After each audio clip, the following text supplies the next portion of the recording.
Lat Dior Diop, le lion du Cayor. Aujourd'hui, on plonge dans la vie d'une véritable légende de l'histoire sénégalaise, le dernier grand damel du Cayor. Un homme dont la résistance est devenue un symbole national. C'est vraiment la question au cœur de tout ça. Comment un homme, qui fait face à une force coloniale écrasante, a-t-il pu forger un héritage qui, aujourd'hui encore, inspire toute une nation? Allez, c'est parti, on explore cette histoire fascinante. Alors, pour bien comprendre Lat Dior, il faut d'abord comprendre son monde. On doit planter le décor, et ça commence avec le royaume du Cayor et ce titre si prestigieux de Damel. Le Damel, attention, ce n'était pas juste un roi, non, c'était le sommet absolu de la hiérarchie sociale, une figure avec un pouvoir immense. Et là, il y a un détail super intéressant, le sang royal passait par la mère. Ça veut dire que la légitimité d'un roi venait de sa lignée maternelle. Ça créait des jeux de pouvoir hyper complexes et ça donnait aux femmes de la noblesse une influence politique considérable. Bon, maintenant que le décor est planté, il est temps de rencontrer notre personnage principal. L'homme qui allait incarner à lui seul la résistance de tout un peuple. Lat Dior Ngoné Latyr Diop. Rien que son nom, il résonne dans toute l'histoire du Sénégal. Il a vécu à peine 44 ans, mais pendant ce temps, il a mené une lutte acharnée pour garder son royaume indépendant. Et il est devenu un symbole de courage qui, lui, ne mourra jamais. On est au milieu du 19e siècle, et le Cayor fait face à une nouvelle menace. Une menace existentielle. L'ambition grandissante de la France en Afrique de l'Ouest. Et là, on voit bien que le conflit était en fait inévitable.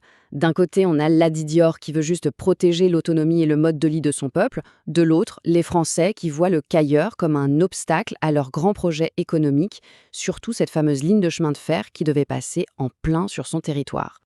Face à cette pression, Lat Dior ne reste pas les bras croisés. Pas du tout. Il organise activement la résistance et il va faire preuve d'un génie stratégique assez remarquable. Sa stratégie allait vraiment sur plusieurs fronts. Ce n'était pas seulement un guerrier, c'était aussi un diplomate très malin, capable de jongler avec les rivalités locales pour créer des alliances. Franchement, un exploit quand on sait à quel point c'est difficile de s'unir face à un ennemi commun. Et bien sûr, il a tout de suite compris que le chemin de fer, c'était la clé pour freiner l'emprise coloniale. Cette chronologie, elle montre bien les hauts et les bas de son combat. C'est des montagnes russes. Il y a des victoires éclatantes, comme à Mékhé, qui ont carrément forcé les Français à le reconnaître, mais son refus de céder sur le chemin de fer, eh bien, c'est ce qui a causé sa chute. Le point le plus important, c'est sa constance. Il n'a jamais abandonné ses principes. Alors ça, cette citation, elle est juste extraordinaire. Pourquoi? Parce qu'elle vient de son pire ennemi, le gouverneur Faidherbe. Quand c'est votre adversaire qui reconnaît votre ténacité avec autant de force, ça veut tout dire. Ces cavaliers ont détruit un escadron de spahis, c'est-à-dire des cavaliers locaux au service de l'armée française. Ça en dit long sur le guerrier redoutable qu'il était. Et c'est là que l'histoire bascule. On passe de la vie d'un homme à l'impact éternel de sa mort. Parce que c'est vraiment dans son sacrifice final que sa légende a été scellée pour de bon.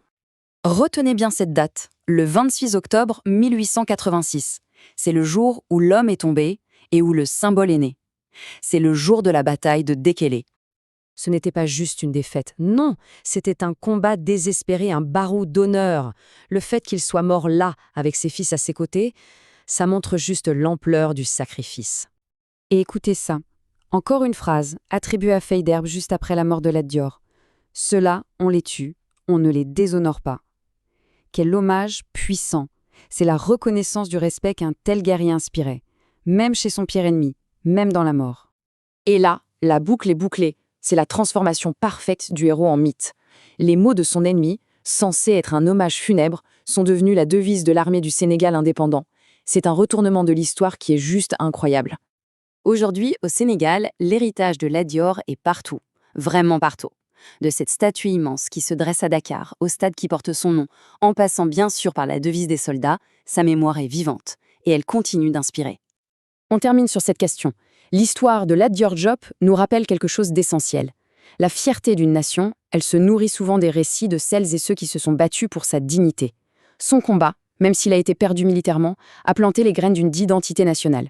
Une identité fondée sur l'honneur et la résilience. Et cet héritage-là, lui, il est éternel.